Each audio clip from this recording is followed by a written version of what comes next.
Look deep into the roots. So deep that you can see mama's maybes and daddy's nevers. You can see potentials and possibilities in these coils. Look deep. Look deep into these roots, and you can see yesterday's past and tomorrow's futures. You can see the diaspora in these roots. You can see Mama Africa spreading her wings, opening her eyes, and introducing the world to my glory. Can't you see my roots? Can't you see the coils that come out of the top of my head are reaching towards the sun like a plant trying to find its future tomorrows? Can't you see us? Just the same. Just the same.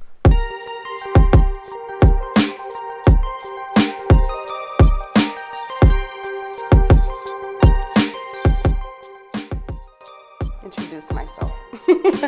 You guys could call me Flash. What else you want to know? I grew up in Manhattan with my parents, obviously. We moved to Jersey when I was in high school. I am Dominican, basically. But if you want to go back into my history, I have some Haitian, some Italian, and some Spaniard in me. But I am a Latina. And this is my pajon. Yes, this is my pajon. And I love it. I love it. I love it. I love it. I wouldn't trade it for the world. It's exotic. It's beautiful. It's exciting. It takes a lot of work, but it's exciting. It goes back. It goes way back to when Columbus came and took over DR. Pretty much obliterated everyone. All the Taino Indians were gone, and they took us. They brainwashed us to think that straight hair and thin hair was beautiful. They dehumanized us pretty much, and to this day we see the effects of that. There's a lot of people who think that straight hair and thin hair is beautiful, but this is just as beautiful. So my mom relaxed my hair. She converted my hair from this super big curly puff to super straight. Only because she needed to manage my hair and she didn't know how to. My mom had straight hair. I cannot blame her. Cannot blame her. Getting the relaxer on my hair never really felt right, like ever.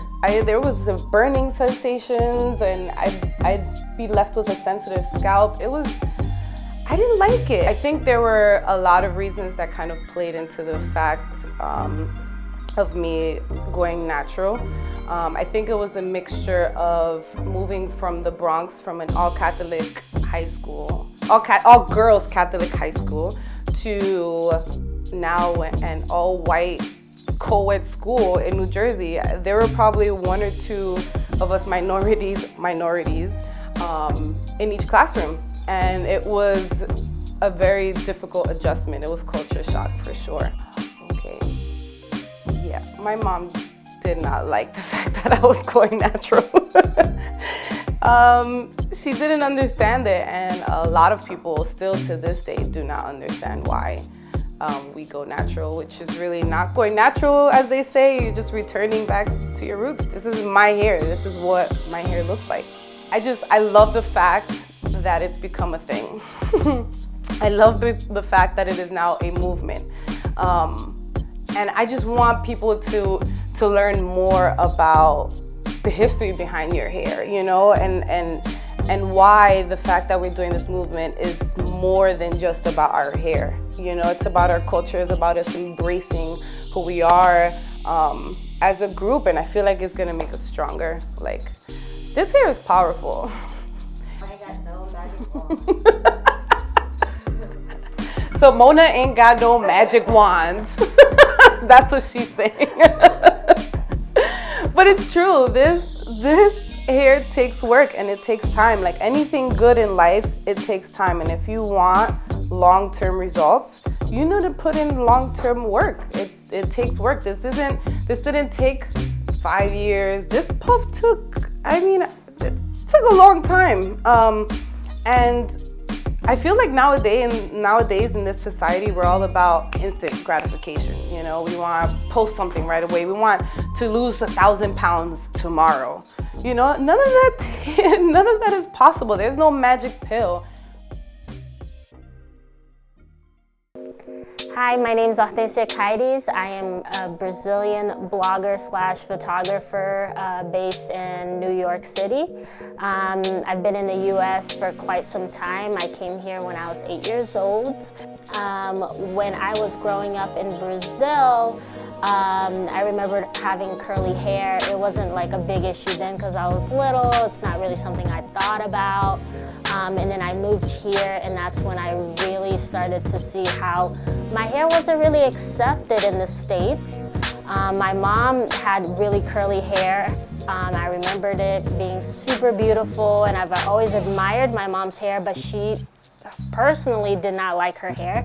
And probably because it wasn't accepted in both countries. Brazil at the time, you know, the generic, stereotypical, as people would say, are girls with straight hair, long hair, beautiful, and to have curly hair, it was considered bad. A lot of the terminologies that my mom would use would be brombil, which is Brillo pad, and that's what we'd get referenced to when we would rock curly hair. So when I was 22, I think that was when I said to myself, all right, I'm done straightening my hair. It stopped me from doing normal activities like going to the gym because I didn't want my sweat to make my curls come back. So I was like, you know what, it's time to start embracing what I have on top of my head. So at 22, I think that was the time frame, I cut my hair like boy short. And I told myself, all right, yeah, straighten it maybe once a month instead of your normal once a week. And then I thought that was gonna be okay. I thought that I was doing something for myself where I'm like, all right, I'm being good, I'm not gonna straighten my hair. Well, little did I know that I would obviously relapse and damage my hair again, as we all know. When I was browsing on Instagram, I saw this girl named Curly Edgy, and I was like, whoa, this girl's hair is amazing. Like, her haircut is on point. She's got, you know, volume. I loved it. She's telling people what products to use.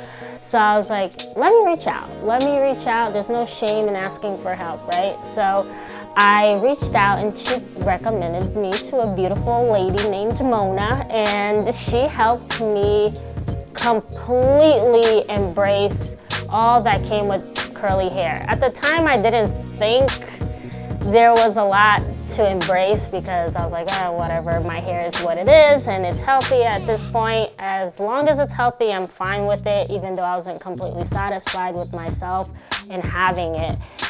She cut my hair in a way where I didn't think I would ever get a haircut like that. I got a dry cut and I thought, this is weird. Why is she cutting my hair dry? I had like a girl post about me and repost me asking like, can somebody please tell me if she's black or mixed, because she doesn't know anything, she shouldn't be posting anything about natural hair movement. Now that's open for discussion. I'm all about educating myself. So I countered it with like, why do you feel that I have to be a certain race in order for me to embrace what I have? It's not like I'm culture appropriating anything. So really, why can't you accept me the way I am, the way I try to accept everybody else the way they are? This is the secret.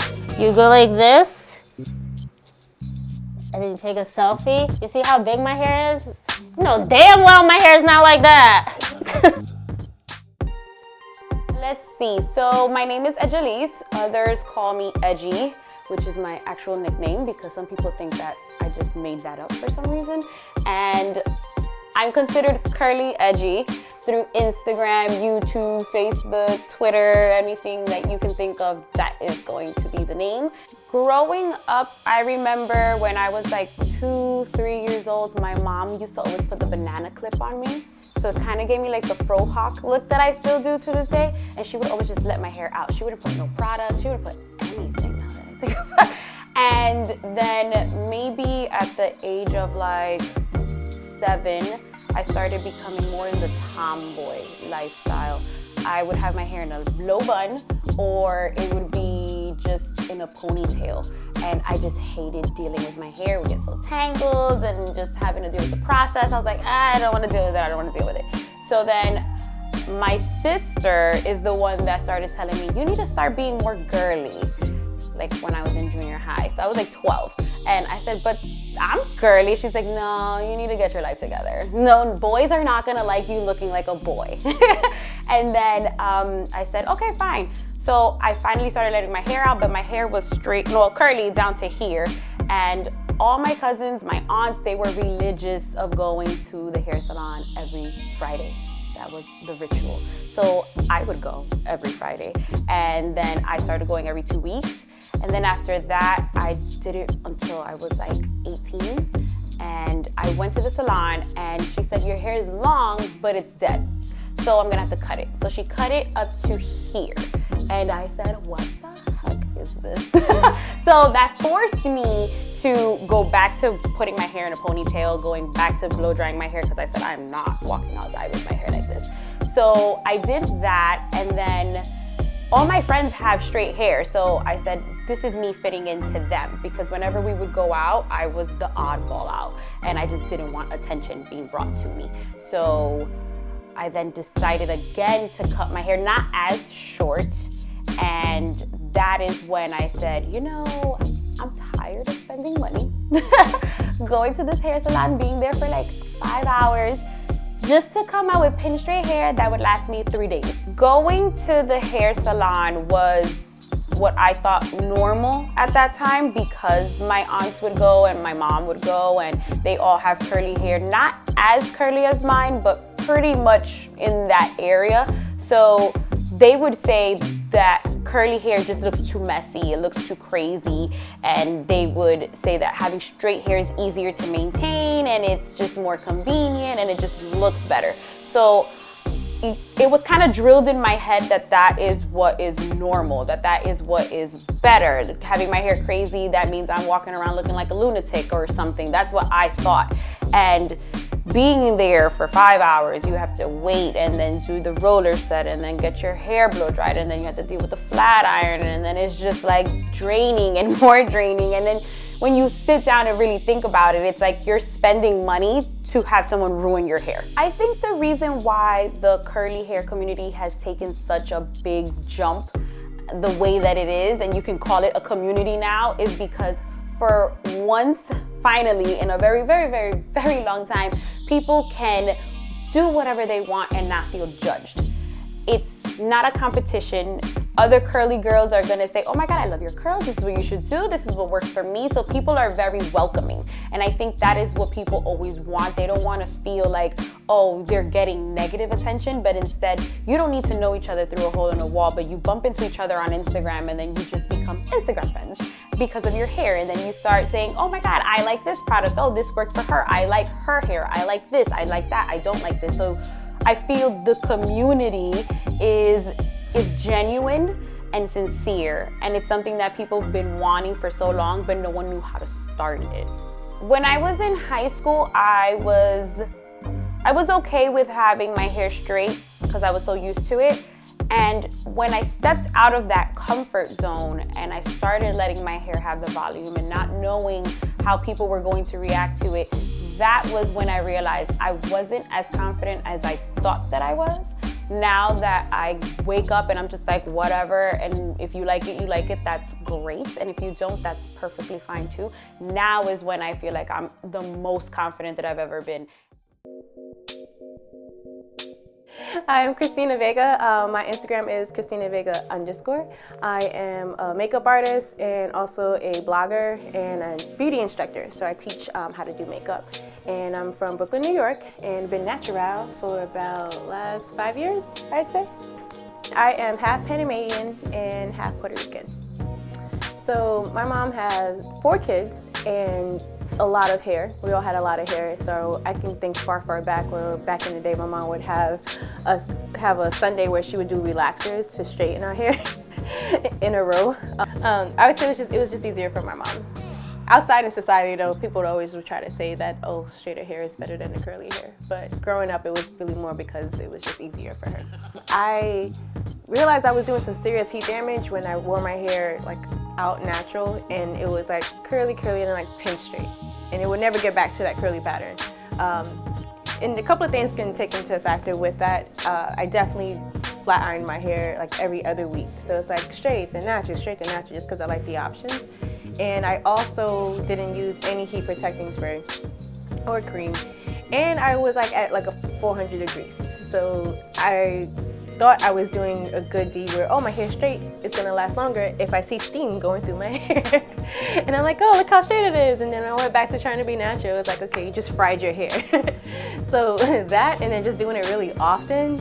And when you see that your pattern is maybe 3 different things happening, you have curly, waving, and pin straight. Like when you see that pin straight, chances are that is some serious heat damage. Yeah. Okay. So for those who are in the middle of their transition or who want to go more natural, it does not happen overnight. Some people think, oh, what product can I use to get your hair like that? I'm like, bless your heart, there's no such thing as this miracle in a bottle that's gonna go from your hair straight to curly. Also, it's not gonna happen overnight. It took me literally almost over 5 years to get this. When people do see my hair, the first thing you don't want to do, and this is to anyone who has natural hair, is you don't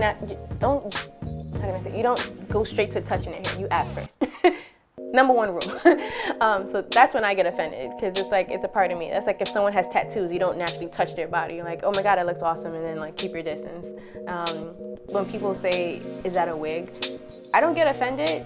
I see it as a compliment. It's like, oh, it's that good that you thought it was fake. Oh no, this is all me. I think we have a problem is when you think my hair is something that you could just grab. Ask first, and then I appreciate that. It is something that is kind of taken over. It's not a trend being natural. I say it's more of a movement where people are embracing their natural hair.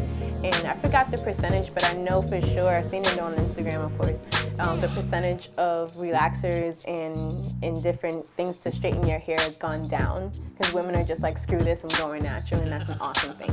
So I think every year it's getting better and better, where more women are just embracing what they were born with, which I think is awesome. I feel people's vibes when they're looking at my hair, and it's not because they like it, they're looking at it because what the hell is that, and I will literally stare at them like straight on until they look away. Number 1 rule for any natural hair girl, I think if you go in any girl's bag, she probably has a pick in her hair, because honestly, the bigger, the better. They always say the bigger the better, closer to God. For me, I don't even need a mirror. I just know where I need to fluff, which is in the center. And if you really want to get big, you flip, which is and then you just gotta work it back and forth, and then make sure you can see. But yeah, I even need a mirror. I just know it's big. We're good, right?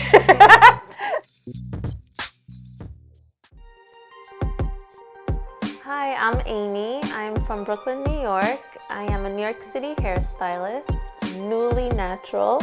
My mom is from Belize and my dad's from Honduras, and this is my journey.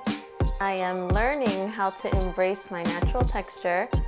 For the past almost 20 years, I've been relaxing my hair. My mom was the one who relaxed my hair. Thankfully, she's a hairstylist, so she was able to maintain the relaxer and the upkeep of it. But over time, I felt like I needed to just switch it up. And I got bored of my relaxer, and I figured, let me see what my real hair looks like. So what enticed me to go natural was sometime like towards the end of my college years, I would always try to diffuse my hair and put a curling iron to it, thinking, okay, let me just fluff up my hair and give it some more texture. But to me, this didn't make any sense. If I'm relaxing it and I'm putting a curling iron to it, adding more damage, it didn't make any sense. So it was at that moment I was thinking, okay, maybe I should try going natural just to see what it can do. But it was in beauty school where I got to learn more about chemical relaxers and the ingredients that are in it, I'm thinking, okay, I really don't want to do this anymore. I don't want to put those harsh chemicals into my hair. The process of the whole transition is literally just growing out or cutting out your damaged ends. I've done that for the past year and a half. So it was a journey just to get rid of all the damaged ends, and it can either be from a chemical or just straight heat damage or coloring your hair to be overprocessed. So it's just damaged ends you just want to get rid of. And it takes a lot of patience, a lot of haircuts, and a lot of maintenance. I've been a hairstylist going on 3 years now, so my clients are always shocked to see me now with my hair like this. They've been used to seeing my hair pulled back in a bun or it being in a braid. So now that they see my hair like this, they're like, whoa, is that a wig? And I'm like, no, this is my hair, this is me now. So as a kid, as a youth, I would always have this impression of, okay, straight, smooth hair equals beautiful hair. And I want to believe that the media kind of brainwashes people into believing that. So I'm glad that I did this transition just to embrace what I have. And now it seems like the whole curly, natural hair movement, people like to call it a trend. And I feel like it shouldn't be called a trend. Like, this is what you're born with. It grows out of your hair, like, or it grows out of your head. So to me, that's a little silly, but I mean, you have to embrace what you have. You have to embrace what you're born with.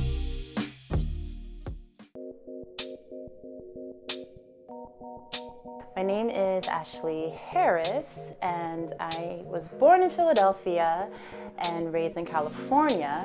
As far as my background goes, I actually took a DNA test, and I'm excited because I know the part of Africa I come from, which is West Africa. It's like the Cameroon. So I'm going to say I have obviously African background and Irish ancestry and a little bit of Scandinavian. Don't ask, that's what it is. In my family, we definitely embrace being natural. Although my mom keeps her hair cut really short because I just don't think she grasped the whole taking care of the curls and moisturizing it. She doesn't have time for that.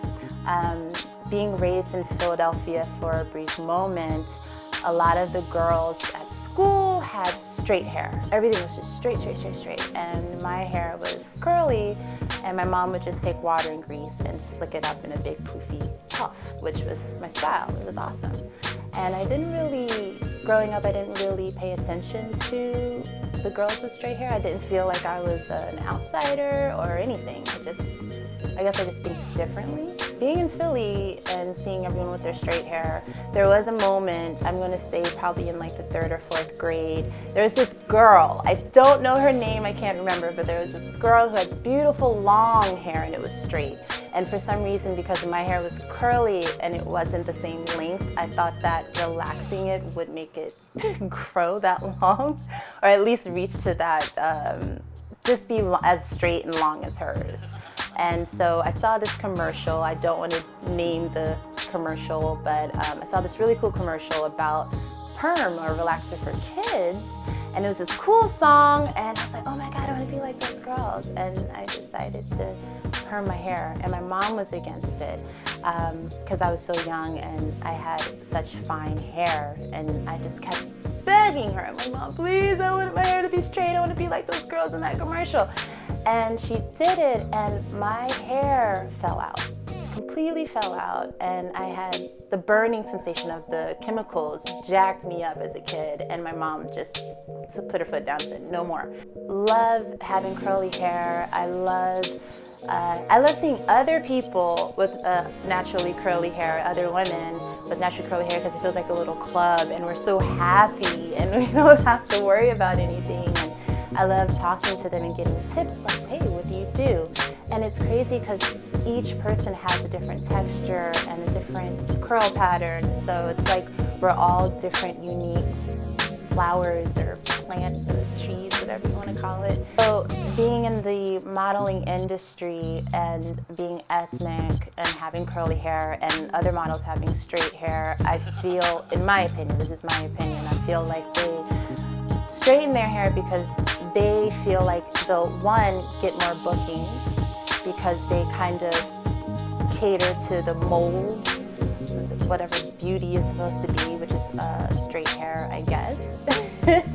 Or they do it because they don't want to put a burden on, they don't want to put a burden on the hairstylist who probably doesn't have knowledge of natural curly hair. I think the natural movement for me is just accepting your hair and not, I'd say don't cover your hair up before you know what you have. A lot of people, especially young girls, like when I was a young kid, I wanted to curl my hair because I thought that like my hair would be longer, straight and whatnot, but they don't know that their hair is even a certain texture. They want to just mask it right away. Mask it right away. Like there are so many different hairstyles. Like I loved as a kid having my hair in cornrows. I think that's a great step to the natural hair, but immediately they want to perm their hair. Immediately. And not only that, like perms have so many chemicals and it's so bad for you. It causes cancer, it causes fibroids. It's so bad for you.